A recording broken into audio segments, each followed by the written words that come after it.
dabasaki Rosi butani laki qoporsi sheneysa Tubakak sensi khaya kama qogeisa Bijalala ililiyatan awaregi Walimnume ogolo wal dabasaki Rosi butani laki qoporsi sheneysa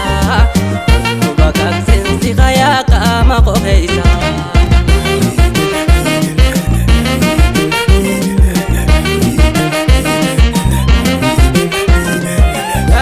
Jalala oneti ya walaka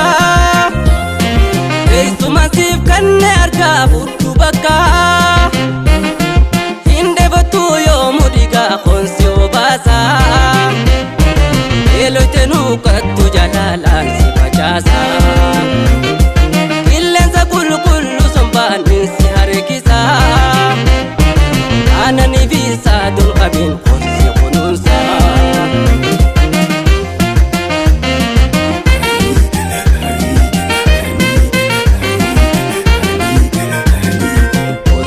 Wachisa nidalta omagala tero Murtenyaka unata yadi naftiru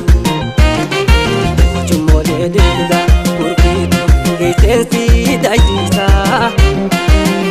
Yarra feta sibasu ichakur fogeisa Chibasif goda iniman malarane maleta Korra gabute gateise bogota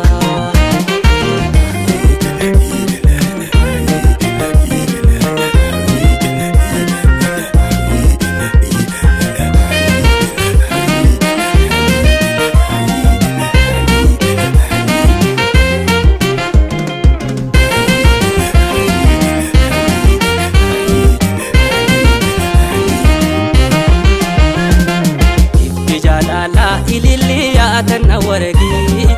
Walimnume ogolo wal dabasaki Rosi butani laki qoporsi sheneysa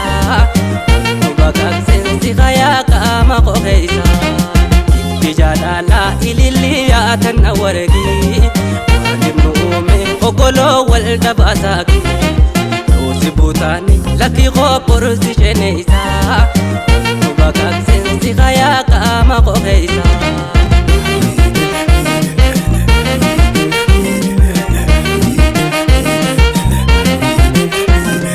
Mila khesifta ugara khiyana demta O gurra sifta ujacha khiyanu batta Mo ija sifta u akanji unalalta O harka sifta u nedan makabatta Mo ija sifta u akanji unalalta O harka sifta u nedan makabatta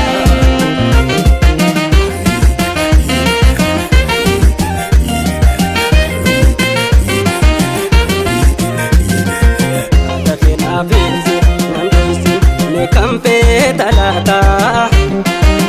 Fata siftau molata kama gendo ifata Ifensa dura siftau gatisa jirata